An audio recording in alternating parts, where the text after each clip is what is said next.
race fans, g'day and welcome to the Old Bastards Racing League YesterYear Racing Cup Series. I'm your host Gareth McAllister, bringing you the action in 1080p and 60 FPS, provided the hamsters on the wheel keep on spinning in the broadcast booth tonight. That would be ideal for all of us, wouldn't it? As the drivers have just finished up with qualifying and they're ready to get into it. So let's run down the grid nice and quick with a full field today as we are ready to get underway. Starting on pole will be Clint Rice. Starting in the second position alongside him will be TJ Rogers. In the second row, John Hinchcliffe is there with Lloyd Moore. In your third row, consisting of Courtney Nelson and Joshua Robinson. Our fourth row consisting of Dale Copeland and Lee Wasdell, with our fifth row consisting of Brian Lynch and Jim Smith. Our sixth row is going to be Eddie Jones and Chris Bates as we cycle back to our seventh row, which has Darryl Winiger and Nick Zortner.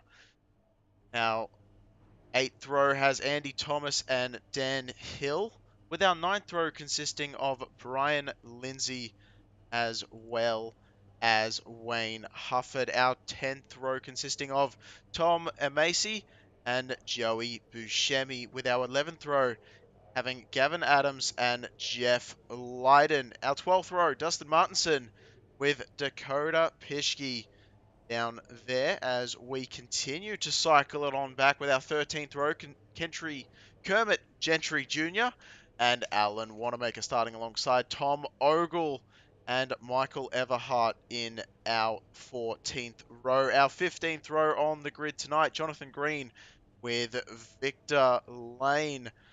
In the 16th row by Brian McRubbin, with Patrick Martindale starting alongside, with Roger Hurley and Greg McDaniel in our 17th row. Our 18th row consisting of Lee Bedsall and Michael Watts. Keep on going back though, as in our 19th row.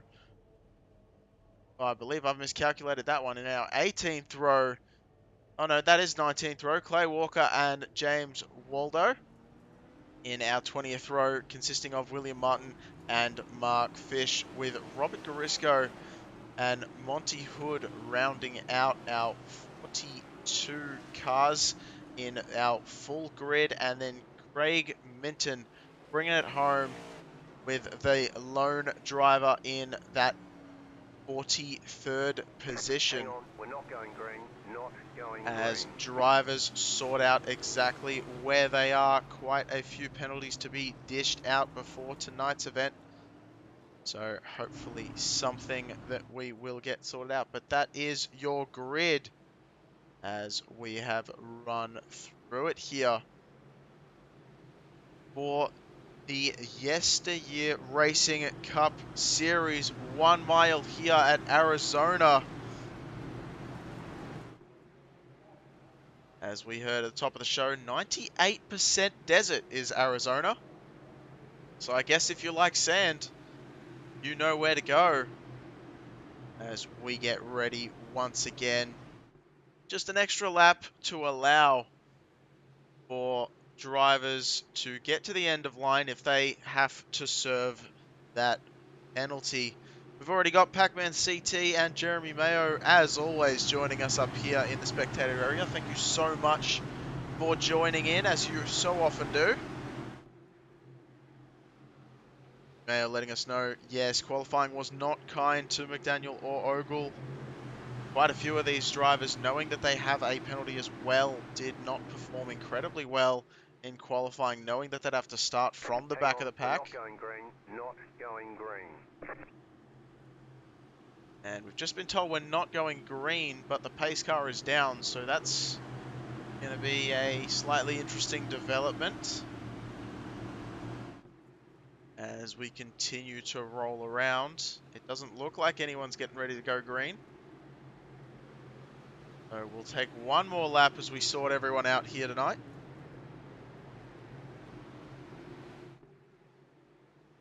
Comes the pace car. Just to go right back in probably after this corner. Now Phoenix, very oddly shaped, kind of an oval. It's almost like a half triangle, half oval mix. Got this very, very long turns 2 and 3. Turn 4 is a quite sharp, high banked corner. And a dogleg in turn 1. Now the dogleg is not open to these drivers. They have to use the actual track. We have a pit window in about 90 to 100 laps. If we go green, look for that pit one the whole time. Look for that pit window to open lap 40. And pit speed, a very slow 45 miles an hour as we get ready. And we are underway. Clint Rice takes it from the start. TJ Rogers, though, not too far behind. Still hanging tough on the high side. Not going to be enough. And Clint Rice takes the lead. Hinchcliffe and Moore side by side just behind them. Moore had a pretty good showing. In practice was one of our fastest competitors. No, not the hamster. The yellow flag is out. The yellow flag has done something up here in the booth, as it was the crash that caused us to have the hamsters.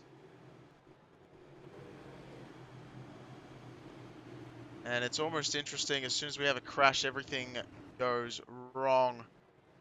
Oh, please, not this time again.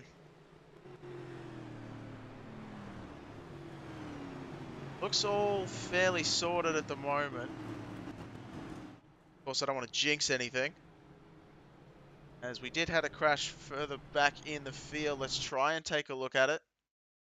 Oh. Just a bit of coming together between Michael Everhart and Jeff Lydon, it looked like.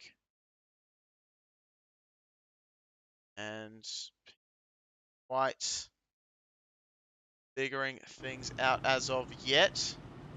We do have an average of 4 cautions per race here in the last 5 races we've come to Phoenix.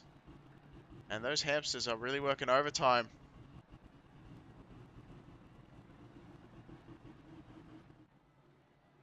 And I tell you what, if I can't get this sorted, this is not going to be pretty.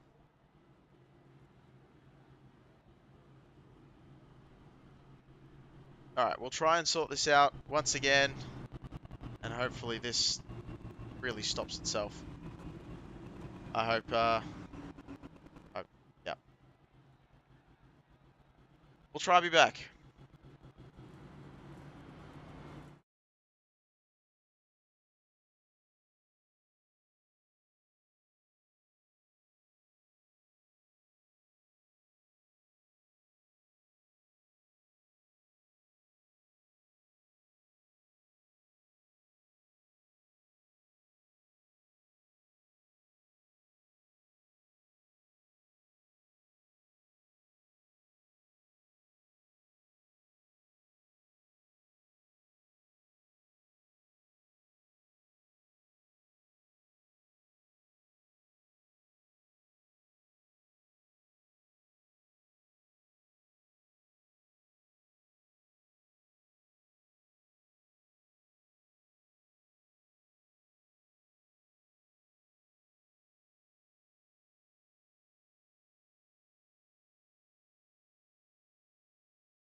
Alrighty, we are back and looking okay right now. So all we can do is cross our fingers, cross our toes. Keep this one together as the caution is just about to end. And I shouldn't say anything. The broadcaster's curse continues to hit me with a ton of bricks, I swear. All right, one more time.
Green, green, green.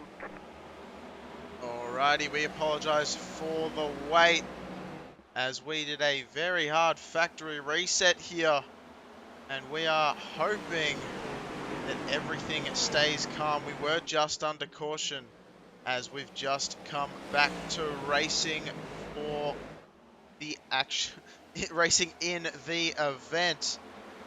At the moment, it looks like our timing software is still struggling to keep up. So everything's come back except for that at the moment.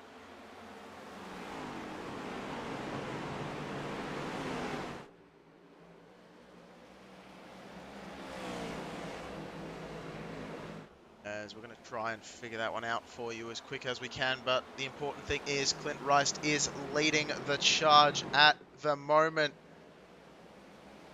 DJ Rogers in second. Lloyd Moore in the third position with Josh Robinson not too far behind. Now it does look like it's single file for the most part. A little bit of a battle going on slightly further back. Ryan Lindsay in the 14th position is in the thick of it in the 24th position.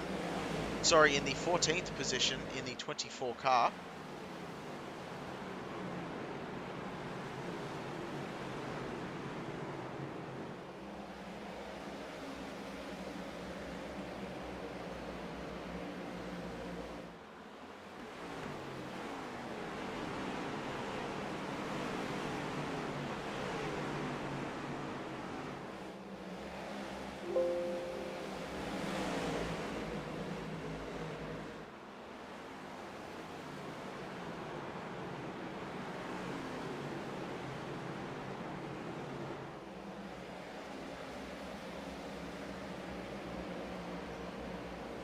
Backman CT welcoming us back. Thank you very much. It's definitely a hard reset on our systems here, hoping that it actually gets us back to where we deserve to be. And everything seems to be lining up nicely except The yellow flag is out. that live timing software, and it looks like we've just had another accident involving Dustin Martinson in the back there. The 35th position now after that one.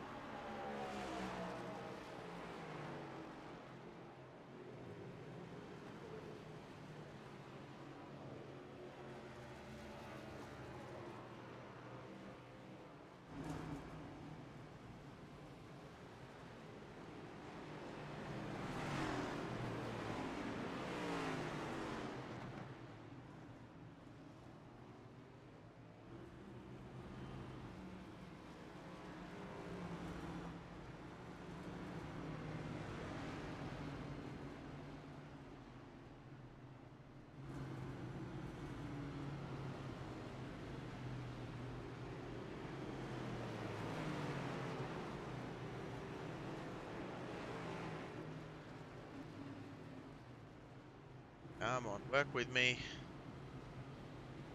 Obviously, you can't see what I'm doing up here in the booth, but I'm trying to make sure this thing works the way it is supposed to.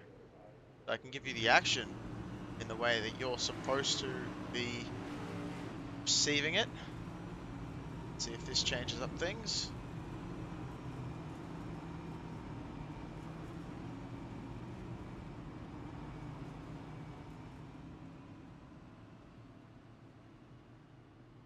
We may have liftoff.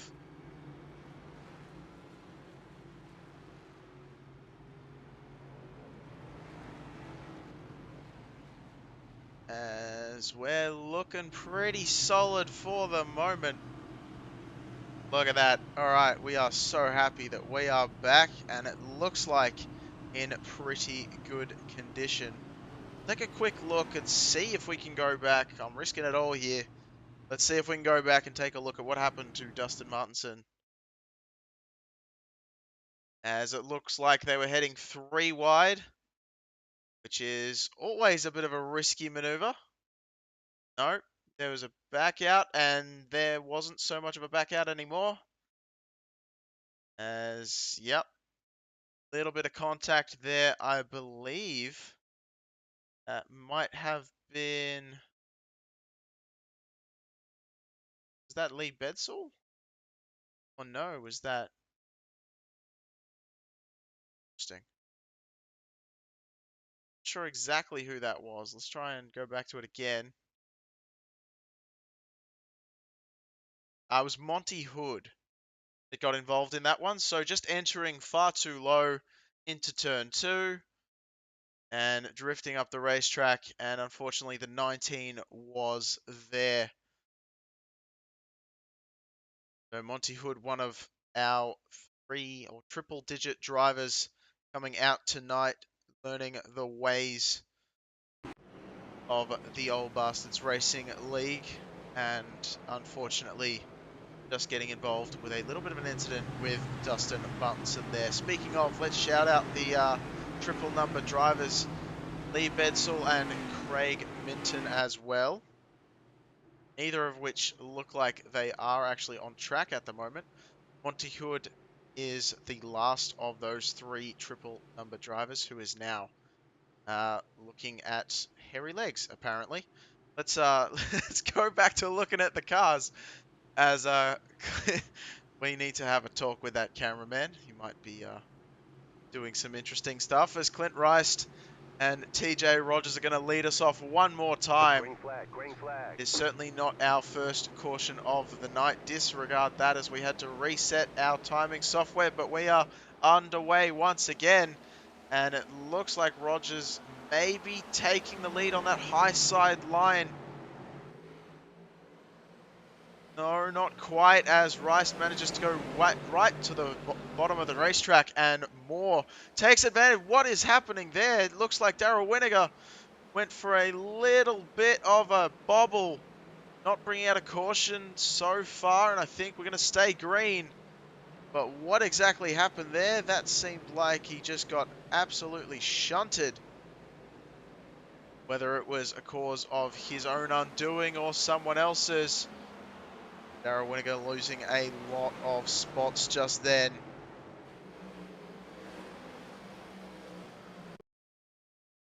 So let's take a look at just quickly what happened here.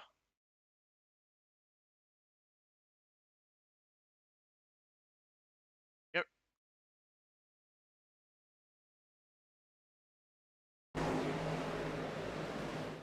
Ooh, yeah, just got a little bit loose.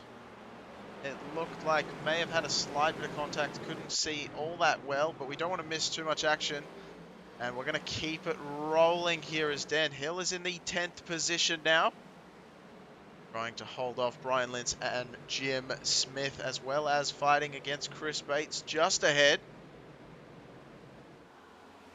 As we're still under lap 30, so still just over 100 to go. Several cautions have been had. Going to take a rough guess and say 3. There might have been a 4th one while we were off air. But it looks like it's all sort of playing out pretty well at the moment. This car's traveling at around about 130 miles an hour as they go around this racetrack. And who was that? Jim Smith? It looked like Yellow flag. dropping down the standings, and we're trying to get a hold of him, but our timing software is having a little bit of a moment. There it is.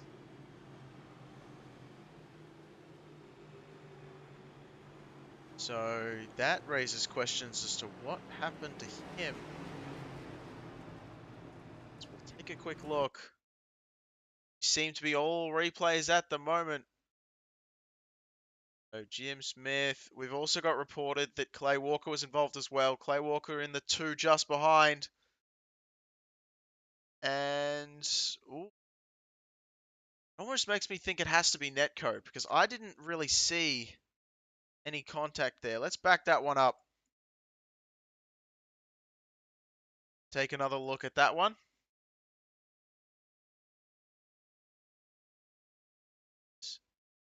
Oh yeah, contact definitely made. Jim Smith not carrying as much speed as Walker predicted.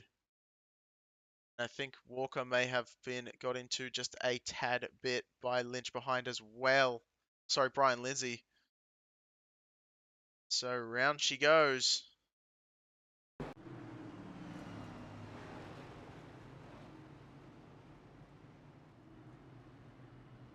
Interesting development here in the OBRL. Clint Rice is down pit road. And this brings me to an interesting point. We did hear at the top of the show, there was a chance that we would get to just under 100 laps to go, which is where we are now. And some drivers may try and make it 100 laps or close to on a full tank of fuel. And that makes me wonder, with these cautions, it will definitely help as well. And that does make me wonder if that is exactly the kind of thing that Clint Rice is trying to achieve as he gives up that first position.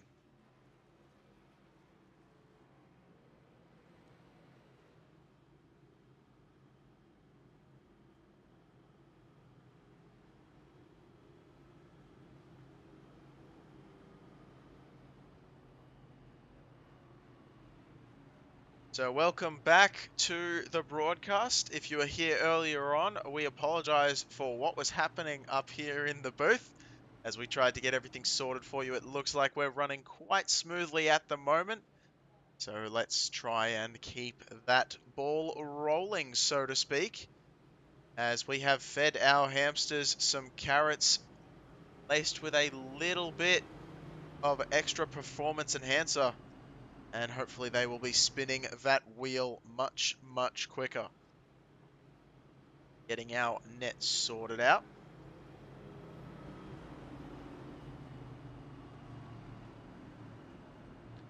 At the moment, TJ Rogers sitting in that top spot with Josh Robinson in the second position, who will be alongside Lloyd Moore and Courtney Nelson in the second row, with Eddie Jones and Dale Copeland in our third row, as we're about to head to another green flag run, potentially, once the pace car's lights go off, which will be this time by, as you could just see there.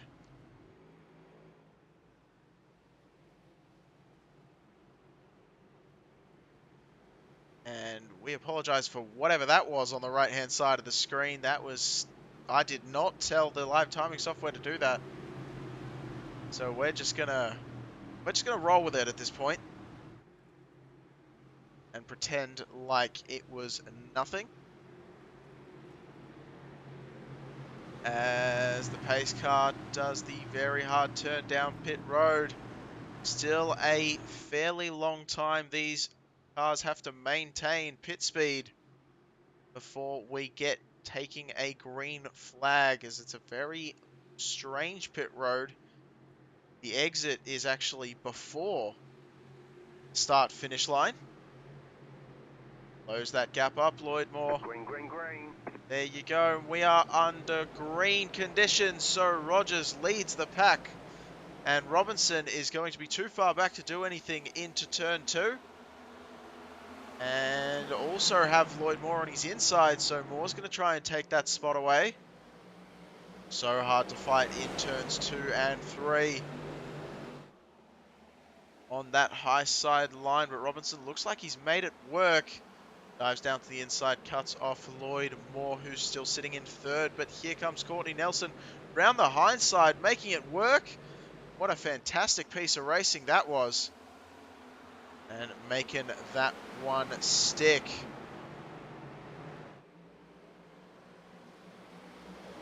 We're going to have a look at one of my favorite cameras of all time at the rear view from Chris Bates' machine.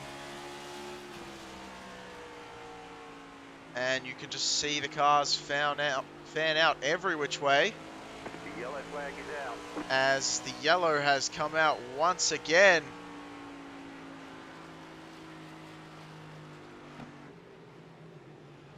So we're under yellow conditions once more. And it looks like Victor Lane may have been involved in this one this time by, as the pace car goes roaring through Bates.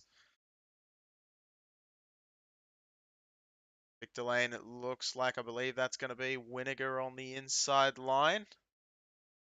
Oh, a little bit of contact just ahead. I think Victor Lane might have been trying to avoid it.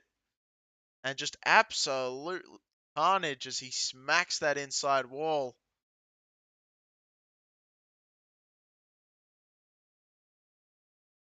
Oh no, and he come in and he's hit.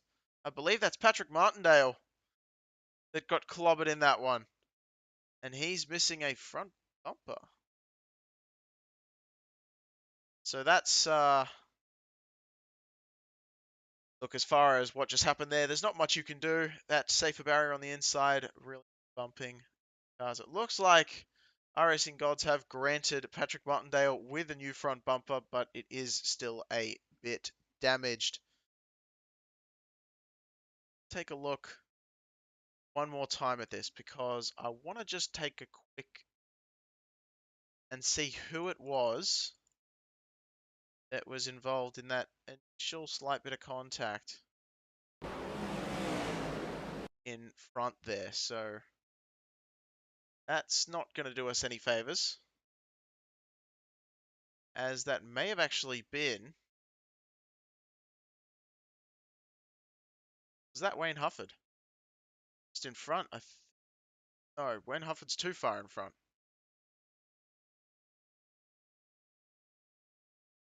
I think it was with Michael Everham slightly involved. Yes, just a little bit of contact. Oh, between him and Rice. So it was Clint Rice after taking all that just a little bit extra, and it just looks like Delane saw the writing on the walls, try to avoid, and avoided in a way where his car just turned around on him, got loose on exit. Potentially when he was trying to lift off the throttle, car was too loose, spun him around.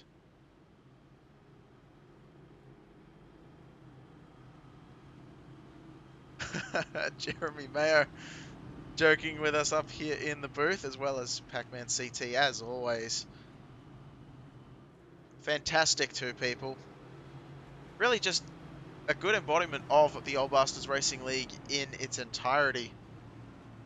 Able to have some fun, take the mickey out of one or two drivers out on track, and have a bit of laugh with the broadcaster as well.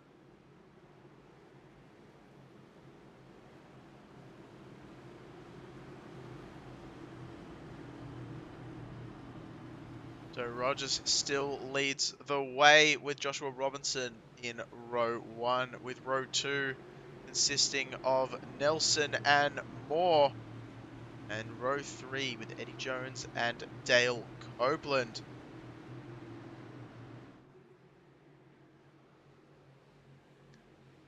They're going to keep an eye on every single thing that happens out on track, because it looks like these drivers are really trying to sort out exactly where they want to be. And we'll try get it underway once again as TJ Rogers takes the green flag, just pips Robinson at the line, but it looks like Robinson got a better jump. And he's going to take that outside line into turn 2. Going out quite wide is Robinson, trying to cut back. Down a little bit low, and the caution has come out once again, as these drivers continue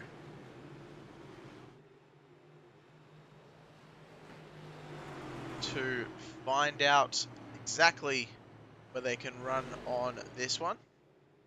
And it looks like this time it's going to be Dustin Martinson and Wayne Hufford potentially involved, as we're looking at Hufford's machine,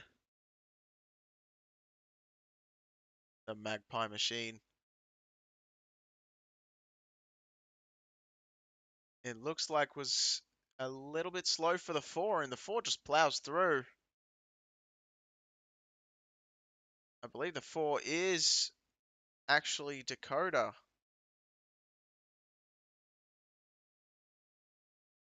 Or is it Dustin Martinson? Yes, it is Dakota Pischke.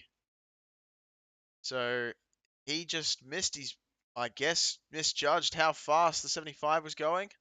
Someone else is completely ejected from the session. Someone else got ejected from the session. And pandemonium just ensues, really. Not much more to say about that one.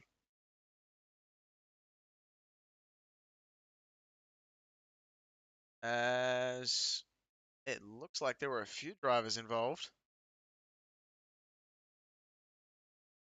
Take this back once more. And get a front row seat from James Waldo, who came into the wreck slightly late.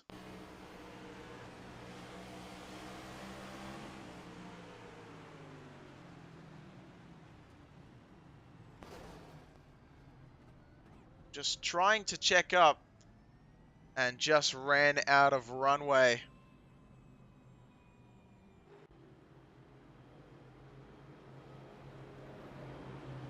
You can see the smoke was billowing early on in that one.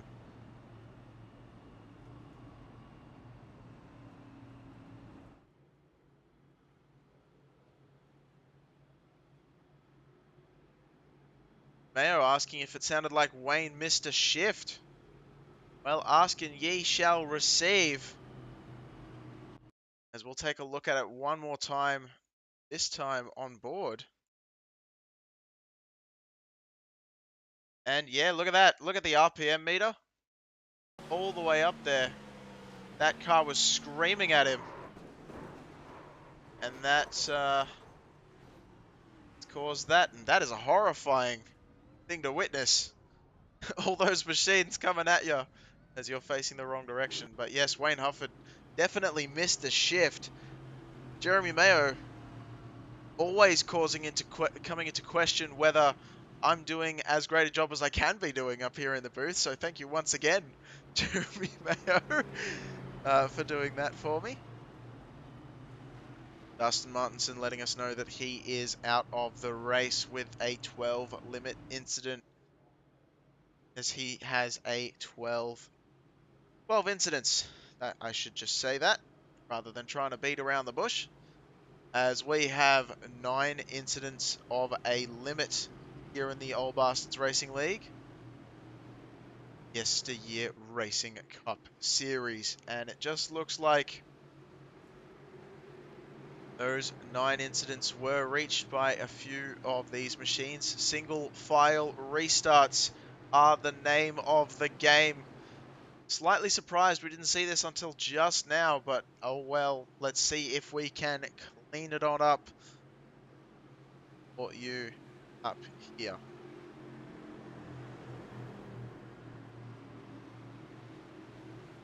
Jeremy Mayo said he's listening to a scanner so he can inform us of the ongoings on. Green flag, green flag.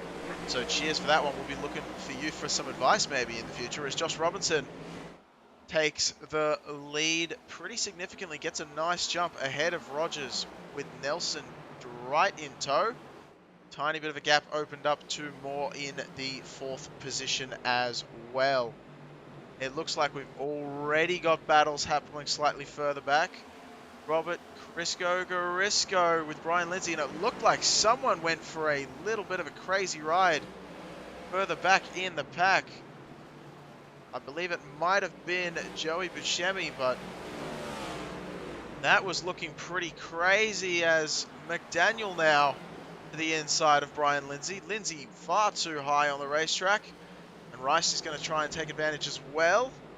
Not going to be enough. Lindsay cuts down, going to have the run, but I don't think it's going to be enough to make a move. Now Rice has to be careful of coming through all of this traffic. We know he has the pace, starting on pole for this one, and he is looking for his 2nd win of the season as he makes his way past Brian Lindsay into the 14th position. As we continue under green conditions, it looks like Chris Bates has some company in the form of Dan Hill.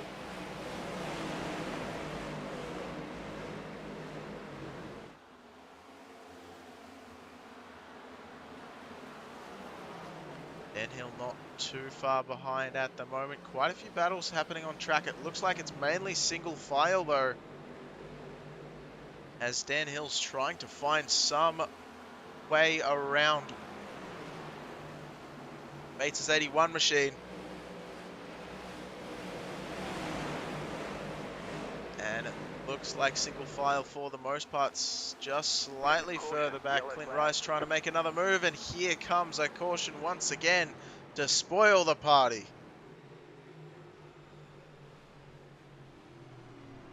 Now, according to my timing software, it looks like a huge crash.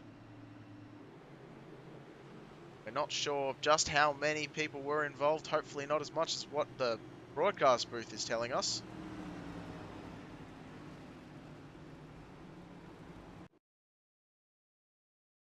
Take a look slightly further back in the pack. We're looking at John Hinchcliffe at the moment.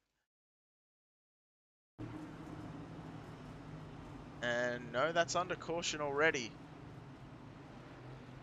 Maybe a little bit earlier.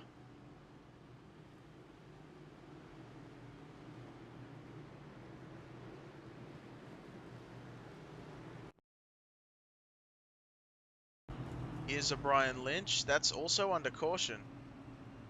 Not sure what's happening to my timing software at the moment. Showing Josh Robinson's crash now. Surely not. No, he's also under caution. What is happening? Here we go. Nope, that's the old one. Trying to make sense of the timing software. It still hasn't gone up to 100%, which is a little bit sad. But maybe we've worked this one out. Aha!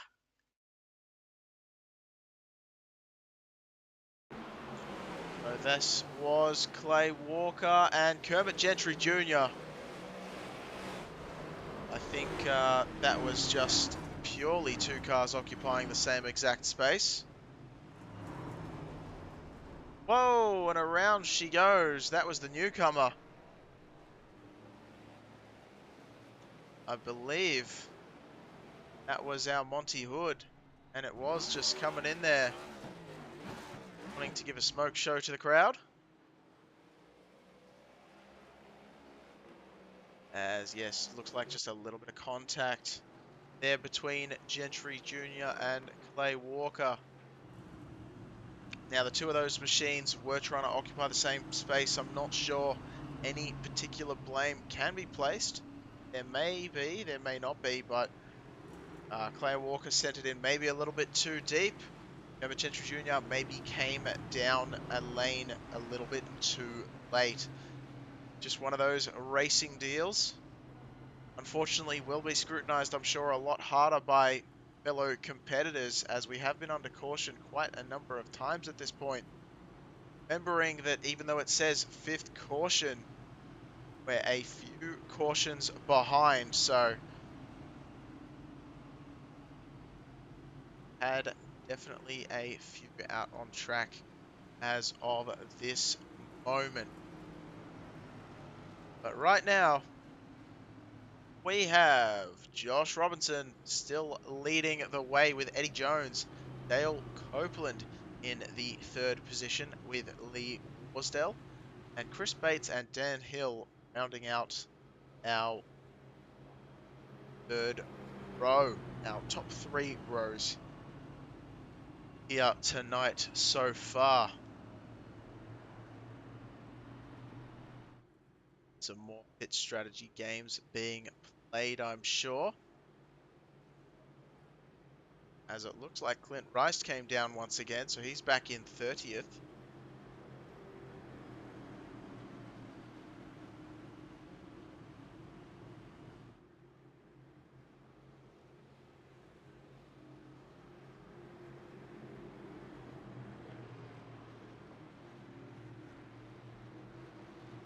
So Jeremy Mayo keeping us incredibly updated.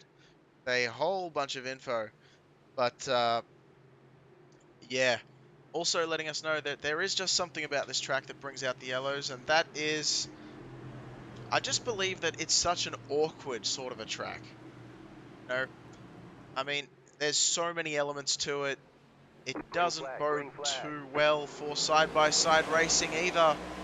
And it's not very forgiving as Josh Robinson leads the pack away one more time with a single file restart.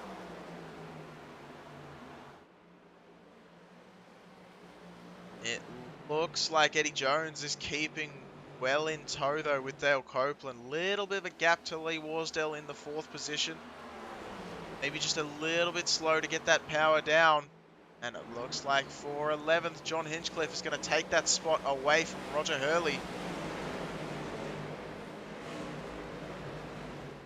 As well as Brian McCubbin and Jim Smith side by side. Here comes Tom Ogle throwing his hand into the mix. And the White Claw backed.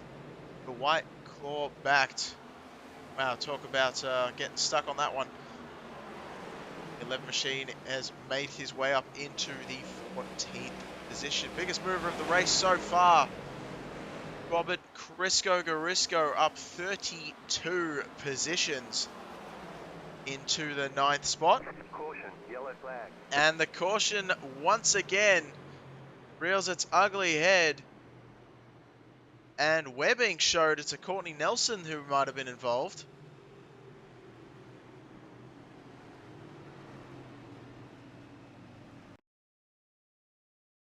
So Courtney Nelson on the low sideline there, heading into the dog leg. And Andy Thomas on the high side, and no, just gets completely loose all on his lonesome, nowhere to go. But Thomas just gets absolutely clobbered. Buscemi on the full lock, trying to avoid it. All kind of carnage. Wow. That was actually beautiful timing for Clay Walker to get through there. What happened to Buscemi? Keeps it off the wall. I believe Buscemi might have hit the incident limit from that. That is absolute heartbreak for Buscemi. Oh, because he hit the wall just a tad. Trying desperately to avoid any kind of incident. And gets sent to the Shadow Realm. Claims another one. And the hairy legs are back again. Oh, what even is this broadcast at this point? We're going to keep it looking as professional as we can up here in the booth. As Dan Hill takes over the race lead now.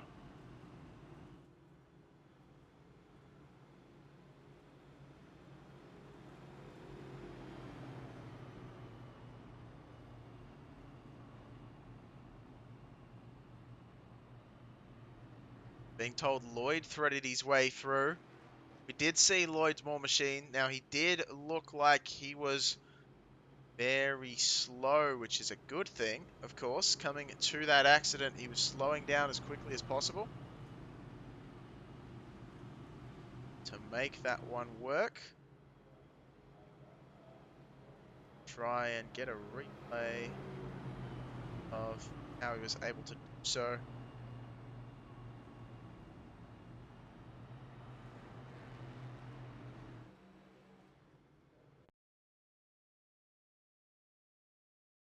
It's under caution already, isn't it?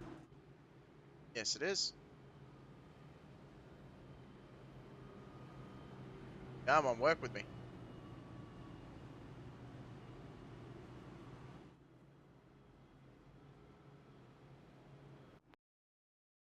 All right, here we go. On board. Oh, yes. See the crash happening just ahead. Backs it down. Yeah, doing a fantastic job. Really keeping it level, keeping his car pointed the right direction. And can we just point out, that is a very underrated skill.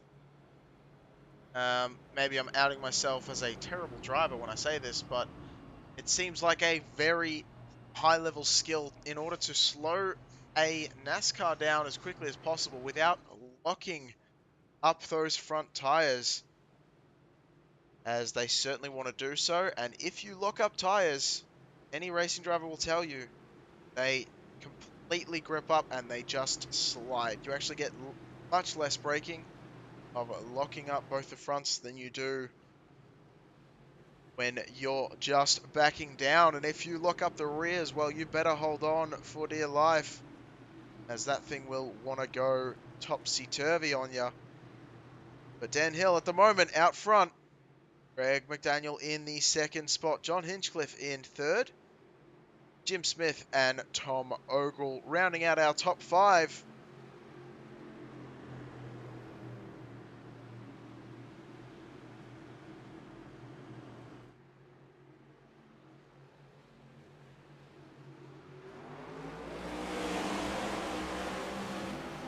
Dan Hill, Greg McDaniel with a nice jump. And they are making Green. this look pretty good. We've got the green call very, very late. Apologies if that came through. Not sure why it was so late. We still seem to be having the odd issue here and there, but we're just going to roll with it because it's been looking pretty good so far. As McDaniel trying to hold off Hinchcliffe, who sends it to the high sideline. He's actually going to make it work if he keeps off of that high line. I think he had to lift just a little bit loose as well. But keeps it in third right now. Looks like Jim Smith was thinking about making a pass and now is being thought about making a pass on him by Tom Ogle. Ogle's made his way all the way from the back of the pack towards the front. As well as quite a few drivers up here in front. We're not used to seeing a whole lot of them that are here.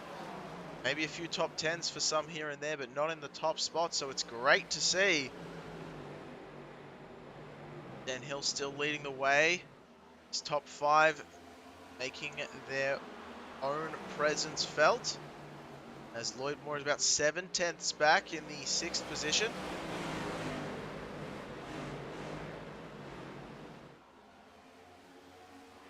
Further back in the pack, Clay Walker. Underneath Brian Lynch, makes that pass for the 20th position. Clint Rice absolutely cutting in front of Roger Hurley there. And we're showing Clint Rice as a lap down at this point. I believe he is in Lucky Dog contention. And he wants to keep it that way, absolutely scything his way through the field.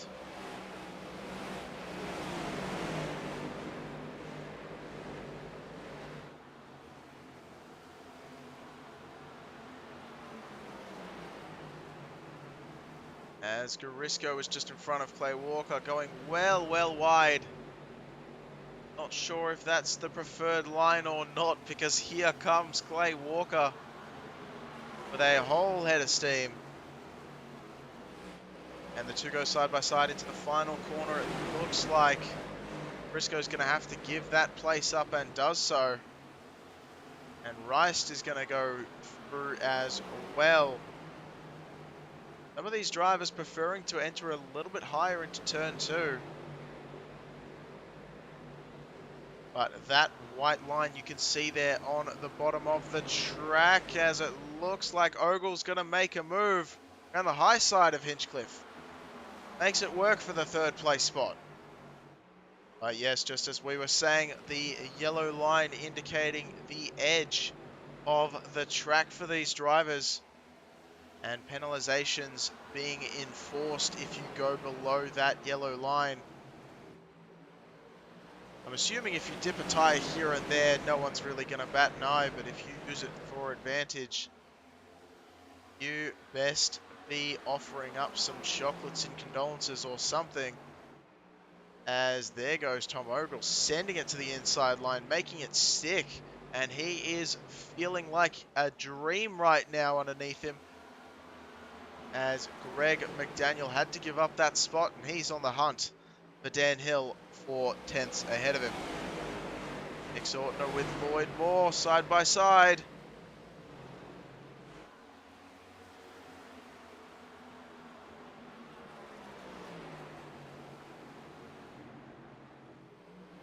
And it looks like Zortner's going to take that one away. up into the 7th place.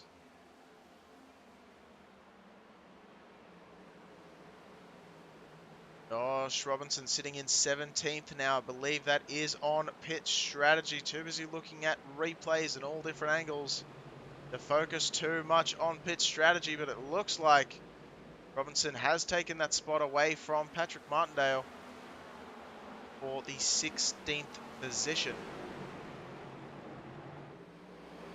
Jim Smith now has some company. TJ Rogers to reclaim those top 2 positions where he started in this race in the 2nd spot. Gonna grab that one back.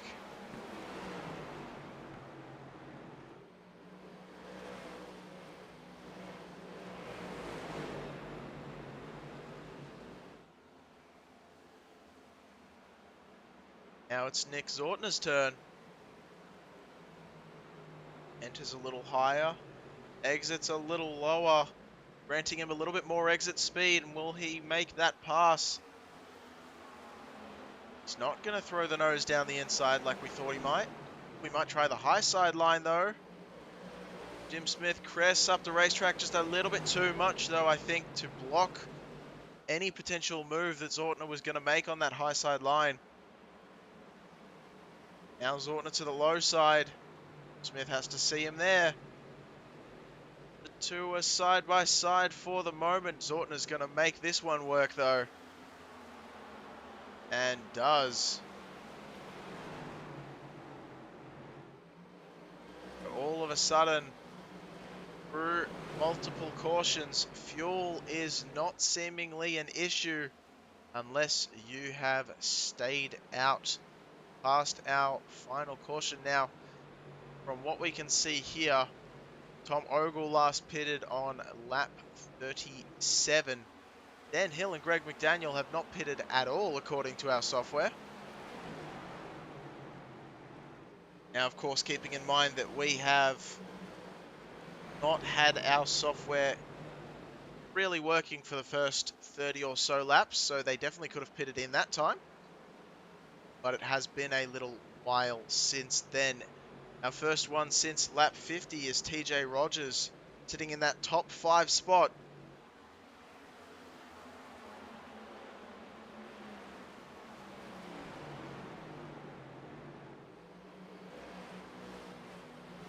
And it looks like thinking about making a move on Hinchcliffe as well.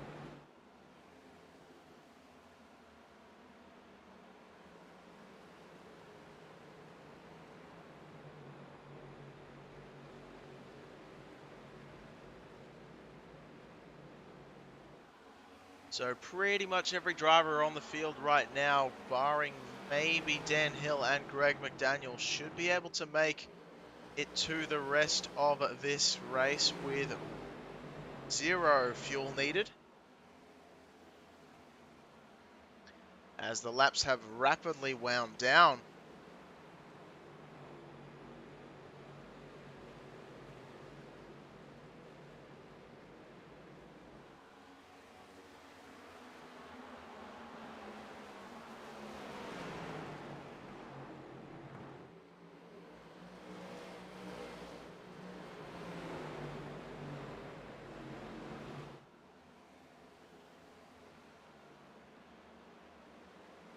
So Rogers still being held behind by John Hinchcliffe.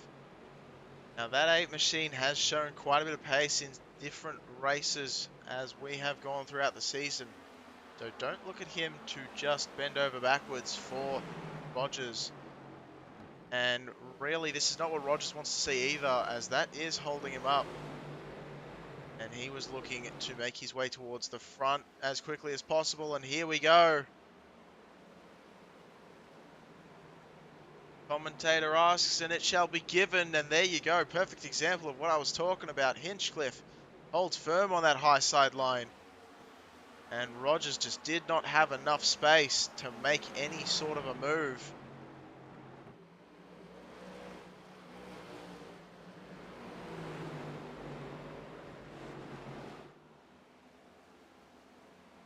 Rogers thinking about it again. Backs out of it.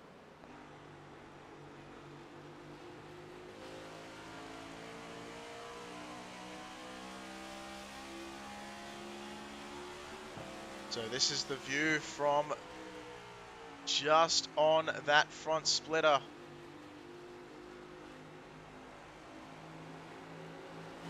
I love these views as it looks like just a little bit of a blip of the throttle, unable to get the power down, was Hinchcliffe. And Rogers takes I was going to say example of that, but that doesn't make sense.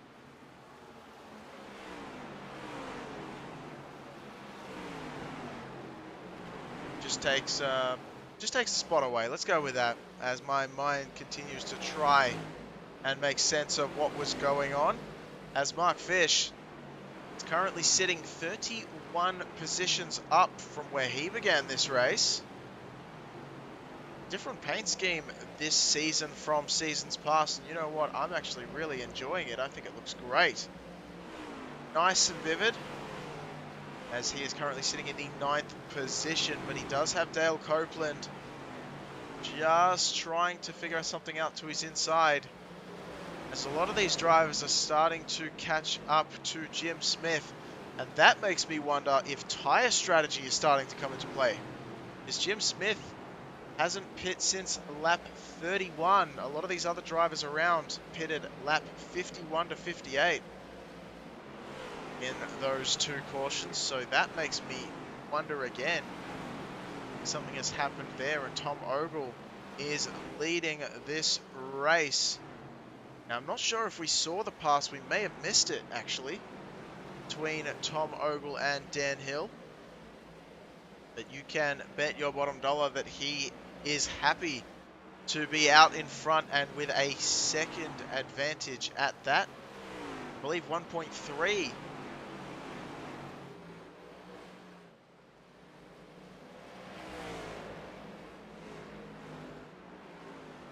So it looks like the hard factory reset for our internet has worked wonders here tonight. May have to do that every single race just before it. Note to myself, just give the internet a bit of a boot and see if it changes things, as Mark Fish to the inside of Jim Smith.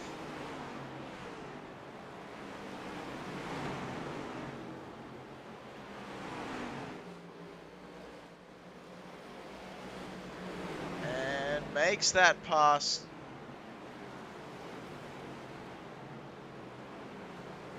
Nothing fishy to be smelt here as he makes his way through the field. Michael Watts also following him through. Let's go back a little bit further down the track, because Chris Bates and Jonathan Green are not too far away from one another. They are fighting for the 17th position. You can see Robert Garisco not too far behind either. We're seeing a lot of cars make a lot of positions gained at Phoenix Raceway. YesterYear Racing Cup Series really lending itself to some great racing at the moment, as Brian Lynch is looking, I think he wanted the high side, but so did Garisco. So it's purely a matter of who comes off second best, and it looks like Garisco just didn't have as much throttle time on exit as Brian Lynch did. Hooters Back Machine is trying so hard to catch back up,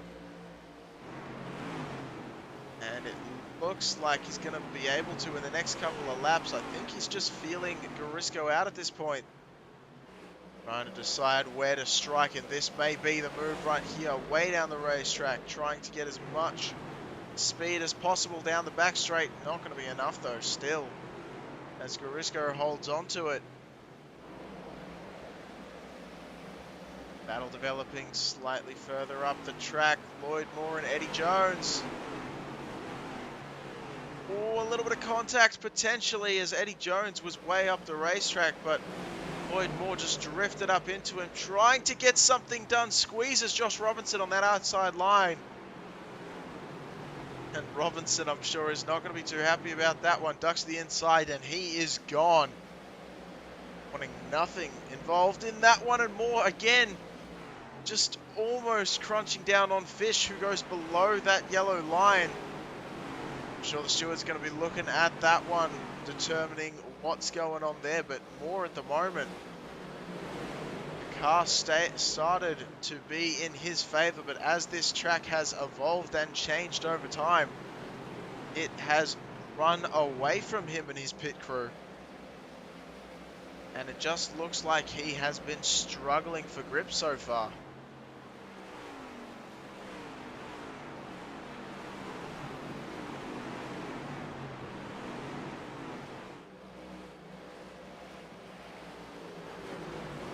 Now, interestingly, Jim Smith did pass Mark Fish back once again, so potentially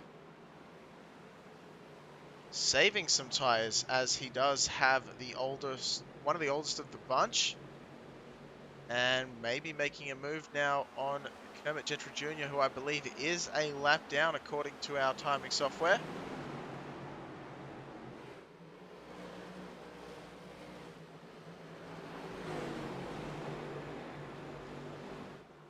And it looks like there's quite a decent pack forming up behind. Front of the grid, fairly evenly spaced out, about a second or slightly more between every driver.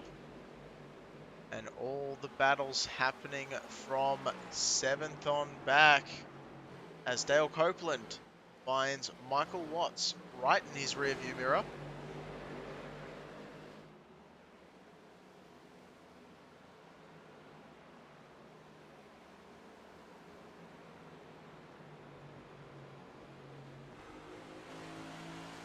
Sitting on the nose of Josh Robinson. Team Miata driver sitting in the 10th position. Ian Eddie Jones as well as Tom Ogle have had quite a few battles in seasons past. Very used to driving around one another. Ogle, of course, far ahead of these two, but these two having their own battle.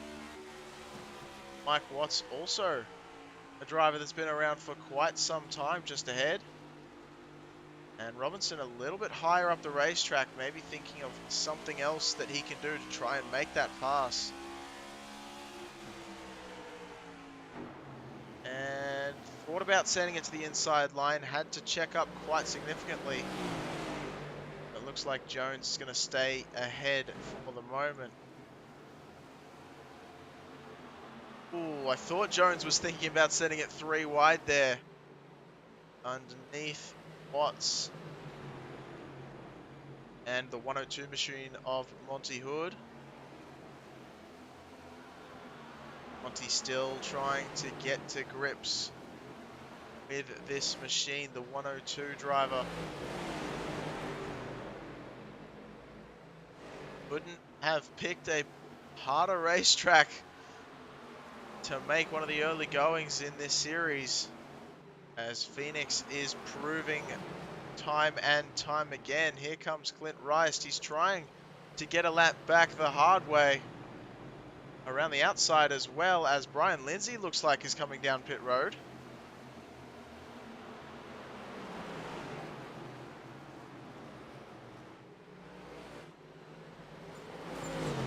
Lindsay comes down pit road. It looks like Mark Fish was not penalized for going down below that yellow line earlier on, and we're happy he wasn't, as it looked like that he was almost forced to, as otherwise he would have been causing a little bit of a wreck. As always, Mark Fish, one of those drivers that's incredibly reliable when it comes to avoiding incidents.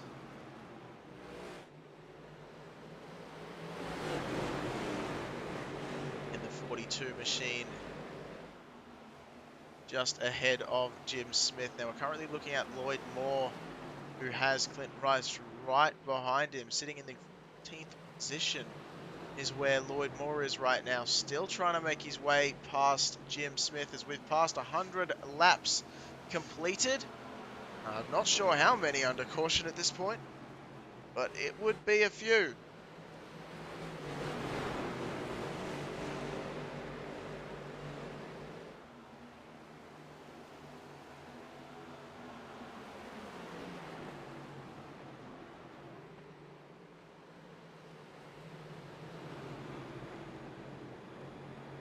So we're hearing from our resident scanner, Jeremy Mayo, that Lloyd Moore might be struggling a little bit with his machine after he's had a bit of a rub and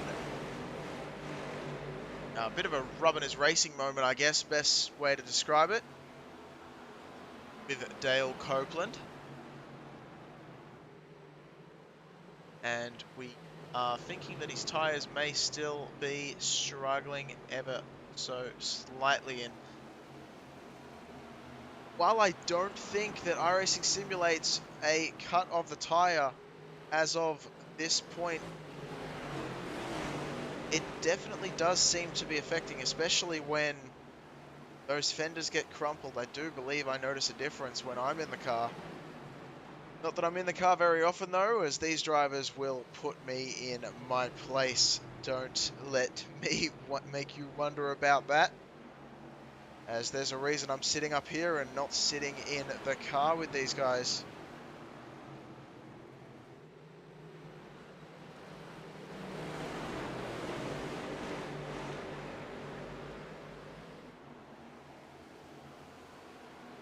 As Dan Hill might have been saving some tyre, because it looks like he's closing the gap to Tom Ogle.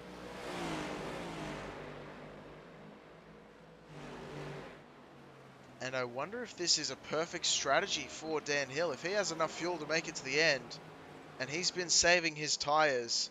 Tom Ogle has always been one of those drivers who is more of a hard charger, less of a calculated, I'm going to see if I can make these tyres last kind of a driver.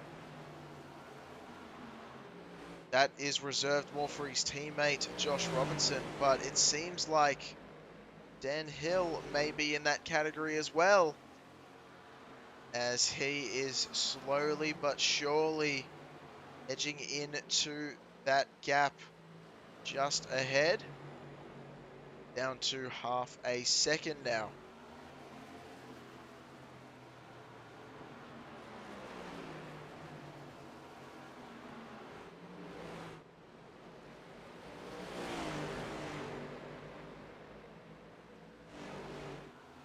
Take a look slightly further back, because it looks like some interesting racing between Jonathan Green and Lloyd Moore. And there's a car in the wall.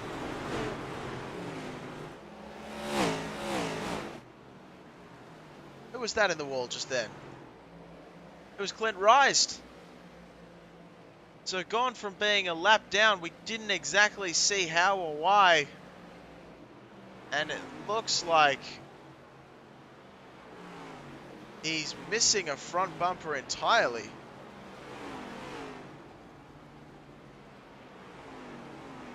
Caution, yellow flag. And staying out just long enough for the yellow to come out. Clint Rice times it almost perfectly, but I believe may get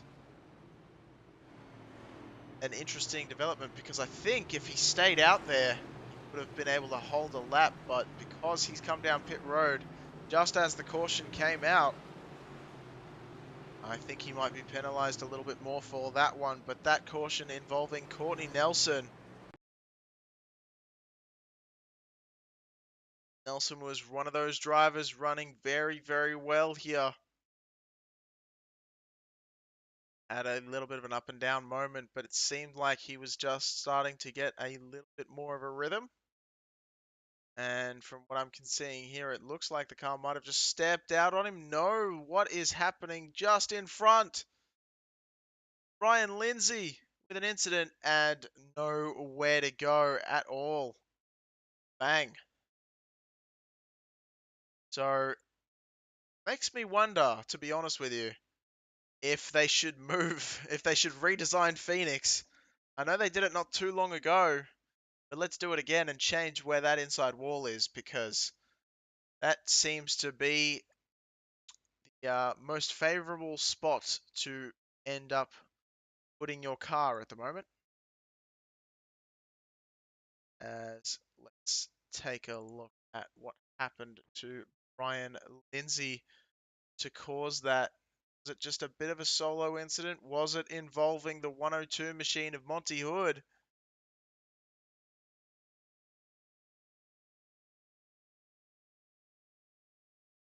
And yeah, Monty Hood was nowhere near the top of the racetrack. So unfortunately,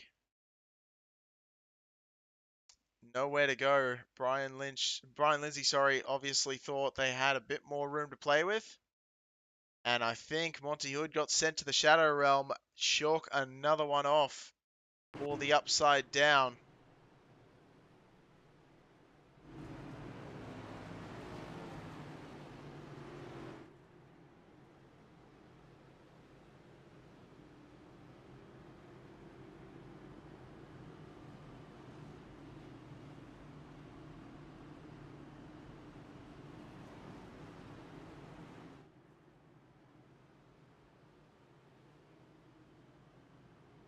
Twenty laps to go. Now, this is going to be an interesting development indeed because we had some tire strategy coming into play. We had some fuel strategy coming into play.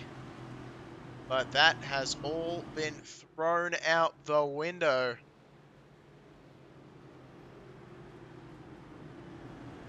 Or has it? Because if Tom Ogle, who was being caught in the long run by Dan Hill, if he has used up a bit too much tire and Dan Hill was able to save them, that means Hill is in the better position for a final dash.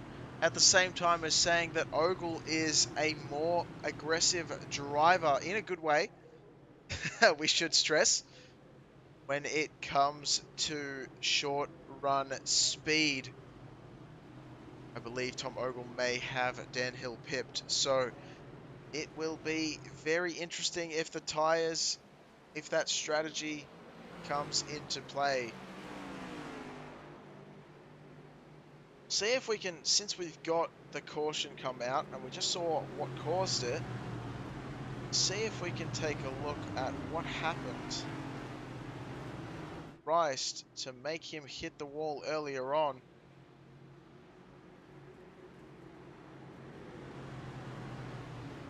A little bit of a loosey-loo.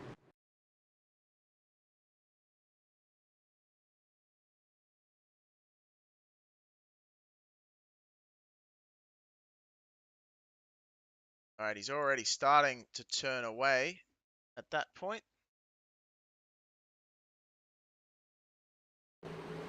So well down the racetrack.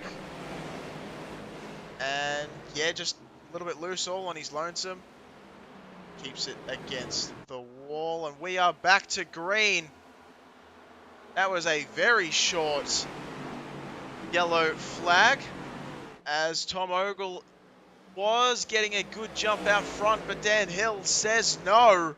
He's going to fight tooth and nail right now. Dan Hill wants that first position, and the caution breeds a caution.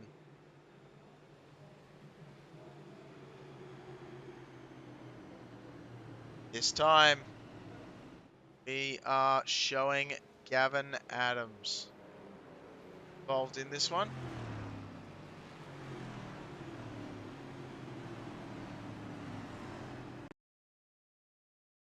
Get a look at it. There goes Gavin. He's by himself. And the car just already, you can see it stepping out. He's trying to save it. Smacks that outside wall, sorry. In turn two. And it looks like it was a pretty solo incident. And it was.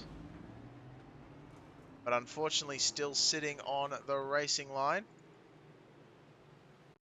As you can run pretty much everywhere into turn two and out of three.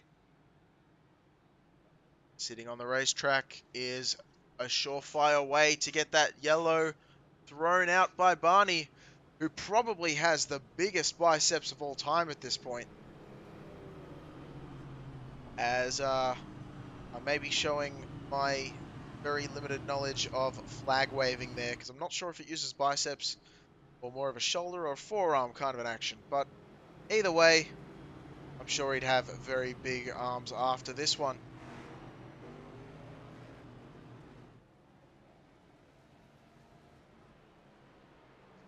you can see the lucky dog making his way past. I believe that might have been... No, that was Lee Warsdell who making his way back through. That was Tom Massey. Spelled Thom. A very interesting way to spell Tom. I mean, I can't talk. My name is Gareth. When have you last heard someone name that before? Anyway, may have noticed I'm waffling a little bit, and that's because this broadcast has been an interesting one, to say the least. I've still had fun. I always have fun when I broadcast this league.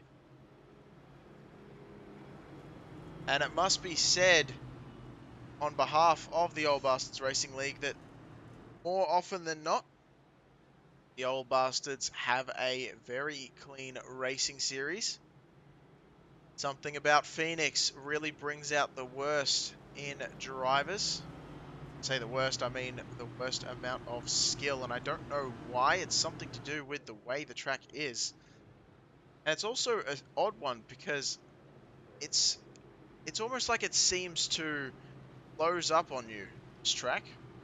Not sure if anyone gets what I mean by that. I might try and see if I can ask the drivers what they think, but I often find that if I've ever driven this track in the past, that it just seems like it narrows for no particular reason.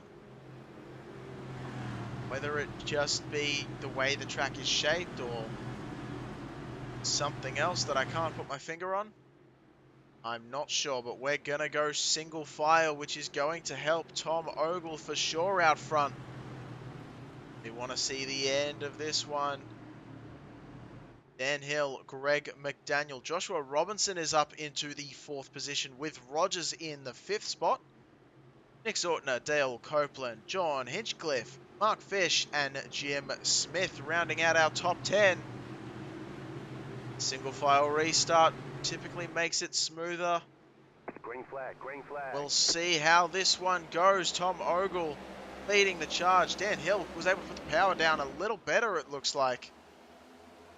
But not going to be able to make a move, or is he? I thought Ogle was going to defend that inside line, decided against it for some reason I do not understand. Potentially just likes the high line a little bit more, gets into the wall ever so slightly, but not going to affect him too much. Dan Hill to the lead as the old slide job has come into play, but here comes Tom Ogle once again. The over-under maneuver is in full effect. McDaniel is trying to figure out who to follow. And to be honest, I can't tell him who to follow at this point either, as these two are still side by side. Hill all the way up against the fence, somehow avoiding it, getting a little bit loose, just enough to allow Tom Ogle to get back into the race lead with 12 laps to go.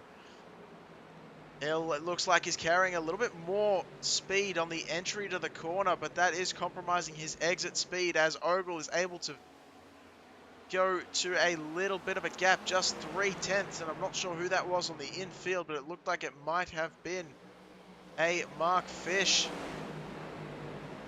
No, Mark Fish still sitting in the 10th position, so it's another bright blue machine, as that seems to be the color of the month that we're seeing right now. But Tom Ogle is leading the charge with 10 laps to go. Ogle, Hill, McDaniel, Robinson and Rogers rounding out our top 5. They have Zortner and Copeland very, very close in tow. This top 7 has left the rest of the field by about 1.3 seconds. As we were going to cycle back to Dale Copeland taking the position away from Zortner into 6th place. 9 laps remaining. We're getting down to the nitty-gritty of it here, as Robinson has very heavy company in the form of that Ford from Rogers. It's been a Ford and Chevy show tonight. Eddie Jones, our highest Toyota, sitting in the 10th position at the moment.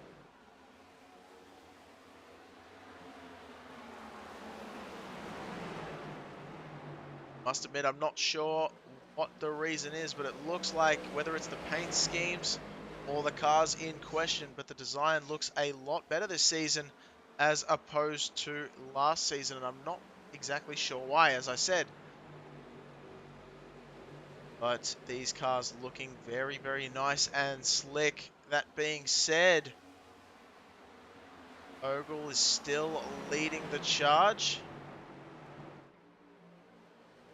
And Dan Hill a little bit higher line, trying to find any way to make it happen, but that looks like it's going to allow McDaniel to close the gap just a tad, but McDaniel into the wall. That's going to slow him down a bit. Robinson also followed him through there.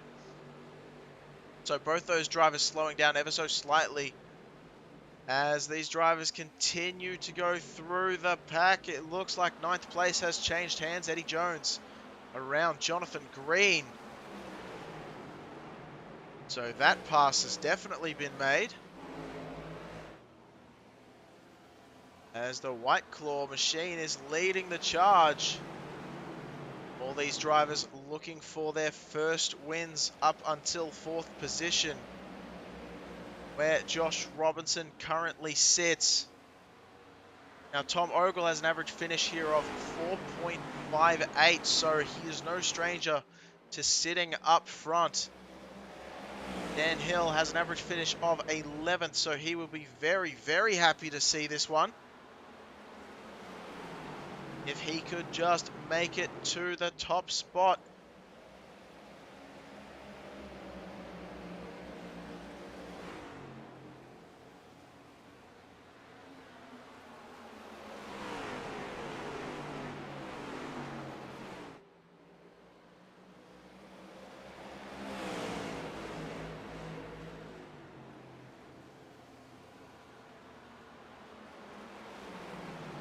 Less than, or just about 3 laps to go as Ogle continues to hold on to the race lead.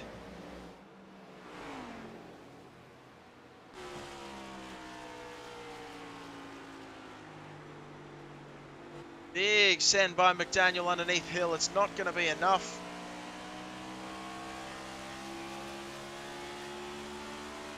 As we're looking from the back bumper of Tom Ogle.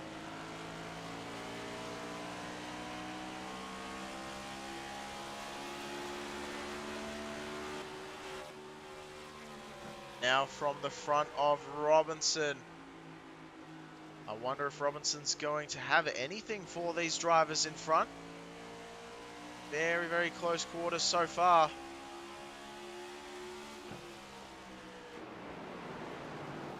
McDaniel still holding on to 3rd. Hill still holding on to 2nd.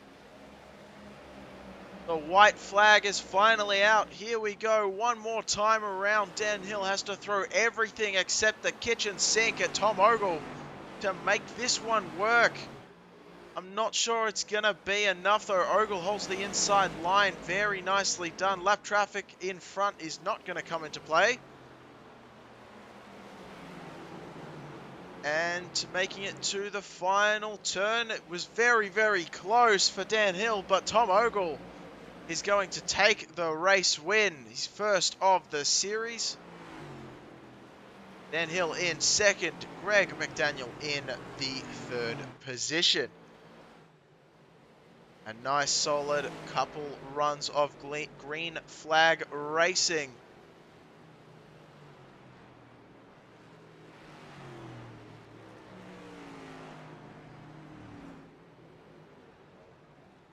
And the White Claw machine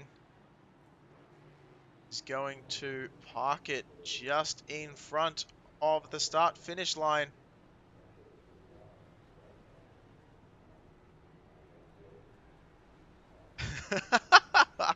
As they're supposed to stop and get a picture taken, Greg McDaniel has had enough and decides to just go straight on through.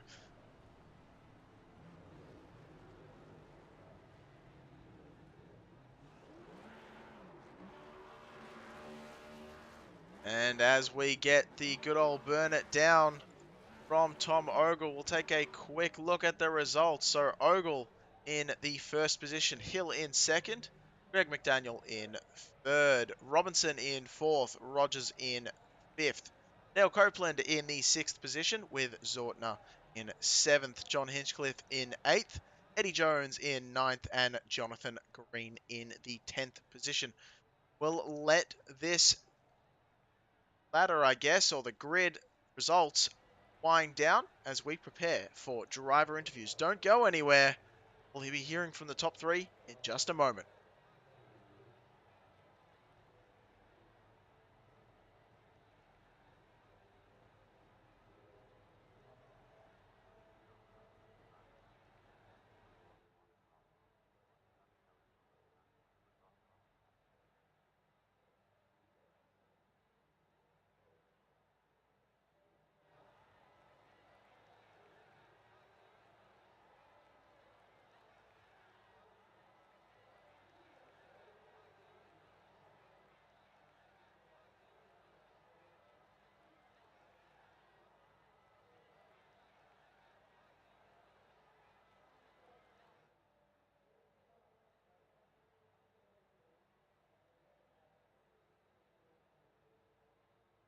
Alrighty, we are ready for our driver interviews, and it looks like we have all three drivers joining us. So here we go. We'll kick things off with Greg McDaniel. Welcome to the booth. How was that race from your perspective? Very, very long. My rear end is very sore. So I don't know. I really shocked myself tonight. Practice went terrible. I felt like I was driving terrible. Looked like a lot of other people were driving terrible, but I stayed out and tried to get track position so I wouldn't have very many people in front of me. And that one long run we had in the middle, I rode around second, and then maybe I don't know. I wound up third when the last caution came out, and when the wasn't the last caution. When the caution came out after the long run, I only had 8 laps of fuel left, so I was trying to protect my track position, and I was going to run it dry and then pit because I that would have killed my race. But luckily, another caution came out, and went in third, came out in third, and luckily was able to hold it. I'm surprised I kept Josh behind me because that doesn't happen very often, but getting to finish on the podium and come talk to you, it was totally unexpected. Unexpected or not, we are very, very happy to have you, Greg. It's like you said, it's not too often, but Oop, I'm I very lost you. You happy. faded out. Oh, sorry. Um, There, yeah. there you are. All right, good. So we are back. That's good. Hopefully, I didn't fade out for everyone else as well. But um, yeah, it's not often we get to talk to you up here in the booth. It's great to see you now. Towards the end of that run, let's say the last 20 laps after the caution, we saw you diving the car in a little bit deeper to the inside line than the drivers in front of you. Was that the plan to keep Josh Robinson behind so that he couldn't make any kind of a move, or? Yeah, that, and I just felt the tire wear was better down there. I know a lot of guys can really arc that corner up in the second lane, or even arc it up to the second and a half lane, and they can exit that corner with a lot more speed, and you see them zipping up on you towards the end of the next corner. But I don't know. I'm not overly good at that, and that was just the line I had run all night trying to. I went 80 some laps on my first set of tires, so that was just the line I was used to, and the car seemed to hold good down there on the yellow line. It was predictable what it was going to do. It didn't surprise you or anything. So, but towards the end, yeah, that I mean, you make somebody go around you on the outside's always something you want to try and do at the end of the race. If they can pass you on the outside, then they deserve it. Yeah, it definitely seemed like there weren't too many on the outsides, but when there were, it looked pretty damn good. Now, we want to ask you, what was the idea behind the Fred Flintstone car here tonight and the last few? I just switched paint schemes this year. I've run this in before in open lobbies, and I'd been running it on Monday nights for a little while. But back when Papyrus's NASCAR game first came out, and you could start painting cars and stuff, and I figured out how to see them and get them and stuff. This was actually the first. custom paint job that I ever ran back in the old papyrus days. And I've always been a big Flintstones fan too. I was known in college by my roommates for being able to quote any upcoming line that was coming in any episode of the Flintstones. I impressed them with that instead of my grades in college. Well, I tell you what, I mean, grades in college are a little bit, That was uh, you again. ah, well, grades in college are a little bit overrated, if you ask me as well. Oh yeah, the Flintstones are awesome. Well, I'm glad I Flintstones all the way. Absolutely. Now, the paint scheme looks amazing. Before we let you go, Greg, give us a shout out, friends, family, sponsors. The floor is yours. Third place. Man, that's got to feel pretty good. Yep. Yeah, because my first three races of the year were terrible. I don't think I cracked the top 20 on any of them. So just I want to thank all the league sponsors that are helping us out. Victory Lane Sports, Butt Kicker, YesterYear Racing, and all the admins, all the teammates that I have on Last Ditch Racing. If Dwayne's watching this tonight, I miss you, buddy. You made the league for me, and I really miss you. So, and my friend Dave, if he's watching tonight, didn't fall asleep. Thanks for sticking around tonight and watching. And my girlfriend Sharon. I think that's about it. All right, sounds great, Greg. It's been an absolute pleasure talking to you. We'll let you go and see you next week at Bristol. I caught half of that and you faded out. It's been a pleasure. It's a pleasure talking to you as always, Gareth. Hope I get to do it again soon, man. Talk to you later. All right, hopefully next time we don't fade out as much. See you next time, Greg. Later. All right, that was Greg McDaniel bringing it home in the third position. Fading out sometimes was I while I was talking to him, so hopefully the rest of our broadcasts go just a bit smoother. But here comes Dan Hill bringing it home in the second spot. Let us know how you're feeling after that one. What's going on? Uh, not a whole lot. I tell you what's been going on, and what's been going on was we were actually really hoping you were past Tom Ogle. I probably shouldn't say that, but I was really rooting for you at the end there. Yeah, it was a pretty crazy race. Me and Tom go back and forth here a lot. And he's super fast, and we were talking about it during the break that he was going to make me go through the RV park if I wanted to pass him on the outside because that's where I'm better. So luckily we didn't wreck each other, and it was a pretty fun race there at the end with him. Yeah, it definitely looked like it. You tried the over/under on you, and unfortunately succeeded when you tried to do the old slide job, and it was great racing up at the end there. But let us know. I mean, you're a big stats guy, right? And you always give us the stats before every race. We very much appreciate that. But let us know in regards to the stats, what makes Phoenix so difficult and why we see as many cautions as we do. Can you give us a bit of an insight as a driver? Yeah, I mean, it's just it's crazy how you have to drive it, especially in what is now 1 and 2 instead of used to be 3 and 4. But what in 1 and 2, I mean, you drive it in so hot, and you got to let the car kind of like slide a lot, and then you let it grip, and then you try to drive it off the corner, and it just wants to break free. So you go from being super tight to super loose, and it just creates problems, and you can run multiple lines here, especially in 1 and 2, um, and it allows people to get huge runs and get people three wide, and the whole thing stacks up. But one and or 3 and 4 now. I mean, there's really only one line off of it, but it's 1 and 2 where everybody gets in trouble, and then you can get pretty loose in the dog leg too. It's pretty sketchy through there, so it's a lot of give and take, and a lot here lately.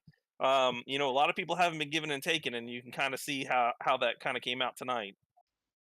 Yeah, it seemed like there were a few mishaps out on track, but look, Dan, I mean, as always, thank you very much for bringing out the statistics for us before the race. Always a pleasure with that one. Very thankful and great to talk to you. But before we let you go, friends, family, sponsors, anyone you'd like to shout out, second place, not quite where you want to be, but not far off. I think that's a good thing of things to come.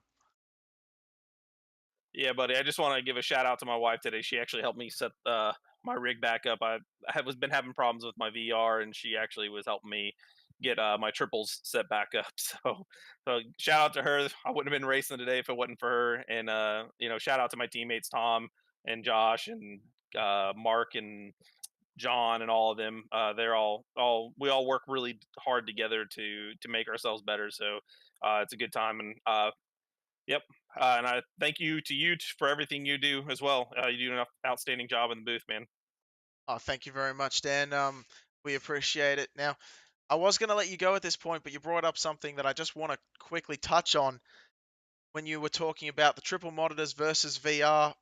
What do you think is, well, what's better for you, first of all? And if you could give us a very quick summarize of the difference between the two. I feel like the immersion that you get with VR is so much better because your depth, especially seeing the car in front of you, I can run a lot closer to cars when I'm in VR, as far as like the car in front of me. But I actually feel like when you're in triples, you see more of the cars around you. So I don't have as much blind spots as I have when I'm running in VR. And plus it's cooler. The VR headset gets really hot, and it was kind of nice today not having that on my face because I wasn't sweating to death. Yeah, it sounds like a godsend there as well. All right, we will let you go, Dan. Once again, always a pleasure talking to you, and we may see you next week at Bristol. Yes, sir. Appreciate it. All right, that was Dan Hill bringing it home in the second spot. Up next, Tom Ogle, the man, the myth, and the absolute legend that brings us the intros Easy. every single time. Tom Ogle bring it home in the top spot. How are you feeling? Lucky. Like I've managed to pit just at the right time. It was hard to decide when to pit because I had an EOL from last week when you told me I should go into the pits and think about choices that I had made. but Yeah, that was uh, that was so a deserved call though. that was a nice 100%. Uh, but yeah, like what happened is it doesn't render cards in the pits, so I did, but I still deserved everything I got. So I had an EOL from my foolishness. So like I just had resigned myself to just be patient, go through there, and then it was getting a little crazy. So I said, ah, heck with it, I'll pit here, and it just turned out I pitted at the right time and lucked out. Yeah, now it seemed like you definitely did luck out, unlike Josh Robinson, your teammate, who pitted a little bit Right. later and didn't seem to go as well for him. But I tell you what, it wasn't all smooth sailing because it looked like you were going to take it home pretty easily, and then the gap slowly started to come down with Dan Hill, and after that Yes. caution, he definitely gave you a run for your money. Yeah, he did. He was probably once I knew I had to pass. He's really good there. He's probably the best in our league at that track, and he could get off a two. And I knew like I had to pass him before the tires equalized because I had way newer tires than him. So then I expected to drive away, but then before the caution, he starts chopping the gap down. I'm like, oh boy, this is kind of bad. But I knew he couldn't make it on fuel. So I knew eventually he would have to stop. So I wasn't rooting for the caution there. Oh, well, I mean, even though the caution came out, you still managed to put it down into Yeah, victory lane. it ended up really well. He did that slide job on me, and I knew like if he could have held it on the bottom, he would have probably got me because he's faster than me there. But the dirty air really like is tough. Like when I was leading, if I catch lap cars, you start to push really bad. So, but it was a good race. I'll listen. That's the luckiest I've ever been. Usually, I pick the wrong time to pit. Yeah, well, I mean, there's always one guy that pits at the wrong time every time, and Tom, maybe it's you. I don't know. And it could be anytime I pit. Like if you ever need a caution on the broadcast to liven it up, just tell me to pit under green, and you can pretty much bank on it. I Oh, think probably the guy who played the race right was Clint in the six car, but I think he got in some incidents, so his race went sideways quick. But the problem is when you get in the back with new tires, then the speed differential, you can't be too aggressive or you're gonna end up tearing up your car and a bunch of other people. So it was a wild one. It had to be a wild one to broadcast. Yeah, it was pretty interesting. Don't you worry. The hamsters were working overtime as well. I tell you what. Yeah, good. I'm glad it got a workout. I don't like you to have to power through a boring race unless I'm the one leading it. All right. Then I Well, don't care. Then I don't care. right. Gotcha. Well, Ogle, Right, exactly. it's always a pleasure talking to you from Always. Monday morning my time. And Yes. yeah. So Labor look, Day week. yeah, it is Labor Day weekend for me, but that's neither here nor there. At the moment, it's all about you, Tom. So, friends, family, All right. Thank sponsors, you. anyone you'd like to shout out, the floor is yours. First win of the season. Everybody probably needs a White Claw after that race. And I'd like to thank my teammates for pitting at the wrong time. And I'd like to thank your dad for staying off the internet so you could broadcast tonight. Oh, Oh, I want to wish my wife a happy 20th anniversary as well. oh, that's beautiful. Yes, 20 years. Wow. I was gonna I say know. something. I didn't know How what did to. she survive it? Well, Yeah, I I know. thought about saying You couldn't something like believe that. she would stay. Who would stay with me for 20 years? I'll say it for you. How's that? Well, we're trying not to be too mean, but if you're gonna do it to yourself, well, we'll condone it. It's fine. All right, Tom. It's been an absolute All right. pleasure. Yep, your hamster. I think your hamster's slowing down. But Ah, have a good well, night. he's trying very hard. So All right. Yes, he did a good job. I'll talk. Have a good week. I'll see you next Sunday, maybe. yeah, sounds good. Hopefully the hamster will stay in the wheel and keep on trucking along until then. So, yeah, we will I see figured you. you'd have a wallaby or like a kangaroo in your Well, hamster wheel over there. honestly, I'm just saying hamster because all of you guys started saying it for me. Koala bear. Hamsters aren't actually legal in Australia, believe it or not, because we have our own native animal called a guinea pig, which is basically the same sort of a thing. It's just a little bigger. All right. But All right. Good. yeah, I'm familiar. it doesn't matter. So yeah, there you go. Hey, have a great week. Yeah. All right, you too, Tom. We will see you Yep. later. I'll We're talk gonna to have you to later, end this guys. Have a interview at good night. some point. Yeah. Everybody else is completely bored by us entertaining each other. All right, I'll Tom. talk to you later. Catch Have you a good later. night. All right, that was Tom Ogle, who we could have talked for probably about another 2 hours if we wanted to or more.